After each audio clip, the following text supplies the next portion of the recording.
Breaking news చూస్తున్నాం. Branded కంపెనీల పేరుతో నకిలీ వస్తువులను తయారు చేస్తున్న ముఠాను అరెస్టు చేశారు ఎల్బీ నగర్ ఎస్ఓటీ పోలీసులు.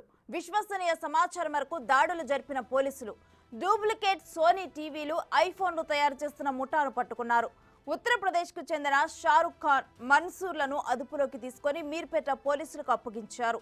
ఈ ముఠాలోని దిల్దార్ ఖాన్, జాఫర్లు పరారులో ఉన్నారు. ఉత్తరప్రదేశ్ నుంచి ముంబై, హైదరాబాద్ కు నకిలీ మాల్ ను రవాణా చేస్తున్నట్లు పోలీసుల వివరాల్లో తేలింది.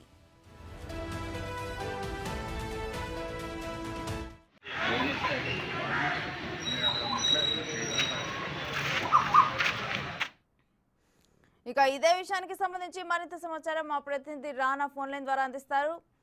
రానా, ఈ నకిలీ ముఠా గుట్టు రట్టు గురించి డీటెయిల్స్ ఏంటి? ఈ మధ్య కాలంలో హైదరాబాద్ లో ఎక్కువగా నకిలీ వస్తువుల విక్రయం అనేది జోరుగా జరుగుతుంది. ఎందుకంటే గతంలో చూసాం, సమ్మర్లు అంతా కూడా మ్యాంగో సీజన్ లో నకిలీ మ్యాంగోస్ ని అమ్మడము, తర్వాత నకిలీ వస్తువులను అమ్మడము, ఏకంగా ఏరియల్ సోపులు, సర్ఫులు గానీ, సోపులు గానీ, అలాగే డిటర్జెంట్స్ కానీ ఇవన్నీ కూడా నకిలీ అమ్మినటువంటి పట్టుబడిన నేపథ్యంలో ఇప్పుడు తాజాగా ఎలక్ట్రానిక్ డివైసెస్ మీద కూడా ఇప్పుడు నకిలీ వస్తువులు అనేది బయటకు వచ్చాయి. ఎవరికి అనుమానం రానటువంటి సోనీ టీవీలు సేమ్ అలాగే బ్రాండెడ్ లాగానే వారు ప్యాకింగ్ చేసి చాలా తక్కువ ధరకి మేము అందిస్తున్నామంటూ కూడా హైదరాబాద్ కి రవాణా చేసుకుంటే ముఠాని ఇవాళ పోలీసులు అదుపులోకి తీసుకున్న నేపథ్యం కాబట్టి, దాంతో పాటు ఈ మధ్య కాలంలో ఐఫోన్ ఫోన్లకి బాగా గిరాకీ పెరిగిన నేపథ్యంలో చాలా వరకు లక్షలు బయట పలుకుంటే ఇక్కడ మాత్రం 50,000 నుంచి 60,000, 70,000 లోపలే మేము అత్యంత చీప్ గా మేము యూఎస్ నుండి తెప్పిస్తున్నామని కూడా నమ్మబలుస్తూ అవి కూడా బ్లాక్ లో అమ్ముతున్న ముఠాని ఇవాళ అరెస్ట్ చేస్తున్న నేపథ్యం పడుతుంది. కేవలం ఒక హైదరాబాద్ మాత్రమే వీళ్ళు టార్గెట్ చేయలేదు, ముంబైని కూడా టార్గెట్ చేసి అక్కడ కూడా భారీ స్థాయిలో ఈ నకిలీ సంబంధించినటువంటి ఎలక్ట్రానిక్ ఏవైతే ఉన్న టీవీలు కానీ, అలాగే ఐఫోన్లు కానీ, ఇతర వస్తువులంతా కూడా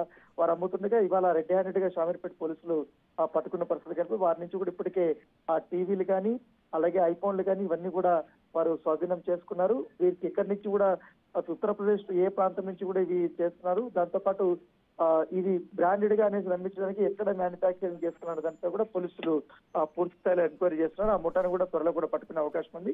ఇప్పటి వరకు ఎక్కడెక్కడ వీరు అమ్మారు హైదరాబాద్ లో, ఎందుకంటే ఇప్పటి వరకు దాదాపు చాలా వరకు ఐఫోన్ కూడా పట్టుకున్నారు కాబట్టి చాలా నుంచి ఫిర్యాదులు వచ్చాయి. ఎందుకంటే నకిలీకి రియల్ కి చాలా డిఫరెన్స్ అనేది కనపడుతుంది ఐఫోన్ యూజర్స్ కి. సో ఈ నేపథ్యంలో ఇవి అమ్మినటువంటి వారు కూడా ఫిర్యాదులు చేస్తున్న నేపథ్యంలో వీరిని పక్కా సమాచారంతో పట్టుకున్నారు. ఇప్పటికే 2 నిందితులు కూడా పరారీలో ఉన్నారు కాబట్టి వారిని కూడా రేపట్లో కూడా పట్టుకుంటామనేది కూడా చెప్తున్నారు. పూర్తిగా ఇక్కడ వినియోగదారుల నుంచి ఫిర్యాదులు వచ్చాయి కాబట్టి, పైగా వీరు ఇంతవరకు అమ్మినటువంటి మాల్స్ పైన కూడా పూర్తి స్థాయి విచారణ చేయబోతున్నాం. అక్కడి నుంచి కూడా ఫిర్యాదులు వస్తే మాత్రం ఈ యొక్క ముఠానంతా కూడా పూర్తి స్థాయి మేము అదుపులో తీసుకుంటామనేది కూడా పోలీసులు చెప్తున్నారు. Right, thank you Rana.